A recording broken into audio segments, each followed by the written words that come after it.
नमस्कार मित्रों, eleven classes के यूट्यूब प्लेटफॉर्म पे आपका बहुत बहुत स्वागत है। मेरा नाम विवेक है। एक ब्रिक्स जो सहयोग संगठन है, इसमें कौन कौन से देश थे, इनकी स्थापना क्यों हुई और आजकल यह ब्रिक्स चर्चा में क्यों है, ब्रिक्स में कौन कौन से वो 5 नए सदस्य देश जोड़े गए हैं, जुड़े हैं, इनके सदस्य बने हैं। तो आइए इन पूरे मामले को हम देखते हैं। ब्रिक्स क्या है, ब्रिक्स में नए सदस्य कौन कौन से शामिल करेंगे, चर्चा में क्यों है, ब्रिक्स सदस्यता का विस्तार और न्यू डेवलपमेंट बैंक। चर्चा में इसलिए है कि ब्रिक्स जो सहयोग संगठन है, 5 देशों का सहयोग संगठन, उसमें 5 और सदस्य जोड़ दिए गए हैं।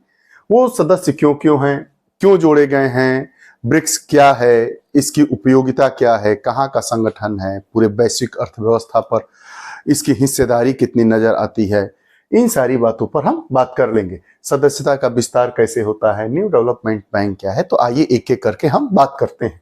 चर्चा में क्यों, हाल ही में ब्रिक्स समूह ने वैश्विक मामलों में मौजूदा पश्चिमी प्रभुत्व का जवाब देते हुए अपने रणनीतिक प्रभाव को मजबूत करने के लिए 5 नवीन पूर्णकालिक सदस्यों को शामिल करने की घोषणा की है। पश्चिमी प्रभुत्व का सामना करने के लिए यह ब्रिक्स समूह बना था। इसने अपने को विस्तार देते हुए अपने रणनीतिक प्रभाव को मजबूत करने के लिए 5 नवीन पूर्णकालिक सदस्यों को शामिल करने की घोषणा की है। ब्रिक्स क्या है, यह विश्व की उभरती अर्थव्यवस्थाओं ब्राजील, रूस, भारत, चीन और दक्षिण अफ्रीका का एक समूह है। ब्रिक्स क्या है, ब्रिक्स में 5 देश अभी वर्तमान में शामिल है। वी फॉर ब्राजील, रूस, इंडिया, चाइना और साउथ अफ्रीका, यह इनका समूह है। ब्रिक्स वैश्विक आबादी का 41%, जो विश्व की 600 करोड़ से ज्यादा की आबादी है, उसका 41% हिस्सा ब्रिक्स देशों के पास है। वैश्विक सकल घरेलू उत्पाद का 24% और वैश्विक व्यापार का 16% प्रतिनिधित्व करती है। वर्ष 2009 में गठित इस समूह में मूल रूप से केवल 4 ही सदस्य थे। ब्रिक्स की जब स्थापना हुई वर्ष 2009 में, तो इसके केवल 4 सदस्य थे। कौन कौन से थे, ब्राजील, रसिया, इंडिया और चाइना। जबकि दक्षिण अफ्रीका वर्ष 2011 में इस समूह में शामिल हुआ। ब्रिक्स की जब स्थापना हुई थी तो पहले ब्रिक था। ब्रिक में 4 सदस्य देश थे, ब्राजील, रसिया, इंडिया और चाइना।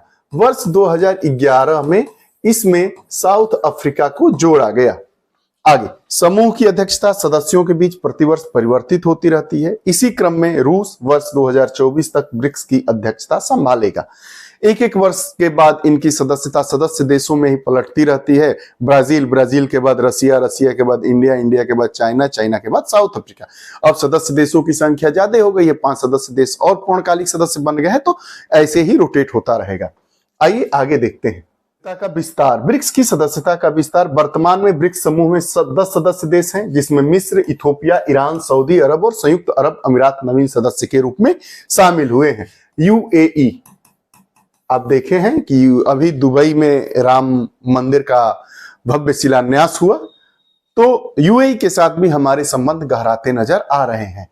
तो जो ब्रिक्स समूह में पहले से 5 सदस्य थे, उसमें और 5 सदस्य शामिल होकर ब्रिक्स जो संगठन है उसकी सदस्य संख्या कितनी हो गई, 10 हो गई। उसमें मिस्र जुड़ा, इथोपिया जुड़ा, ईरान जुड़ा, सऊदी अरब जुड़ा और यूएई संयुक्त अरब अमीरात के शामिल हो गए। अगस्त 2023 में ब्रिक्स के जोहान्सबर्ग शिखर सम्मेलन में अर्जेंटीना सहित 6 देशों को शामिल करने के लिए निर्णय लिया गया था। हालांकि बाद में अर्जेंटीना ने इस प्रस्ताव को स्वीकार करने से इनकार कर दिया। अगर अर्जेंटीना भी रहता, जोहान्सबर्ग वाले सम्मेलन के अनुसार इसका सदस्य बनने पर राजी हो गया होता, तो अभी ब्रिक्स के सदस्य देशों की संख्या 11 रहती, लेकिन अर्जेंटीना इसमें शामिल नहीं हुआ। तो वर्तमान में ब्रिक्स में 5 नए पूर्णकालिक सदस्य शामिल हुए हैं और वर्तमान में ब्रिक्स की सदस्य संख्या 5 से बढ़कर 10 हो गई है। नवीन प्रदत्त सदस्यता समूह के बढ़ते अधिकार और अंतर्राष्ट्रीय मामलों में इसकी भूमिका का एक मजबूत संकेत है। लोग किसी संगठन से, किसी संस्थान से तब जुड़ना पसंद करेंगे या करते हैं या जुड़ते हैं जब वो उभरती हुई अर्थव्यवस्था हो, उभरता हुआ संगठन हो, उभरता हुआ नेतृत्व हो। तो ब्रिक्स एक उभरता हुआ नेतृत्व है। दक्षिण जो समूह है उनके एक जवाब में एक मजबूत संबल के रूप में यह कार्य करता हुआ नजर आ रहा है और दिनोत्तर इसकी सदस्य संख्या का बढ़ना यह दर्शाता है कि यह एक अपनी वैश्विक आबादी, अर्थव्यवस्था, जीडीपी ग्रोथ में अपनी एक मजबूत पकड़ बनाए हुए रखा है। ग्लोबल साउथ का प्रतिनिधित्व करने के लिए समूह के घोषित लक्ष्य को विस्तार द्वारा आगे बढ़ाया जा सकता है। जो हमारा ग्लोबल साउथ है उसका प्रतिनिधित्व करने के लिए इसके विस्तार को बढ़ाया जा सकता है। बैंक, न्यू डेवलपमेंट बैंक, जिसके पूर्ण रूप से शुरुआत 2016 में हुई थी, मुख्यालय शंघाई चीन में बनाया गया है। हालांकि न्यू डेवलप बैंक ने नवीन सदस्य शामिल हो सकते हैं, जिसमें 5 ब्रिक्स देशों को कुल शेयरों का न्यूनतम 55% भाग बरकरार रखना होगा। यह ब्रिक्स देशों द्वारा स्थापित एक बहुपक्षीय विकास बैंक है। न्यू डेवलपमेंट क्या है, जिसका शंघाई में मुख्यालय है, यह बहुपक्षीय विकास बैंक है, ब्रिक्स के सदस्य देशों के द्वारा स्थापित किया हुआ। इसके पहले ब्रिक्स डेवलपमेंट बैंक कहा जाता था। न्यू डेवलपमेंट बैंक के पहले इसका नाम ब्रिक्स डेवलपमेंट बैंक था।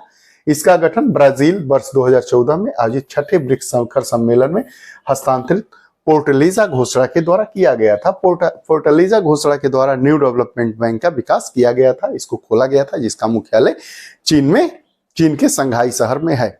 ये रही बात ब्रिक्स से जुड़े हुए इतिहास की। ब्रिक्स का गठन कब हुआ, वर्तमान में इसके सदस्य कौन थे, उसके बाद कौन कौन से सदस्य कैसे कैसे बढ़ते हुए नजर आए, इसकी अध्यक्षता कौन सा देश करता है, न्यू डेवलपमेंट बैंक क्या है, इसमें हिस्सेदारी कितनी है सदस्य देशों की।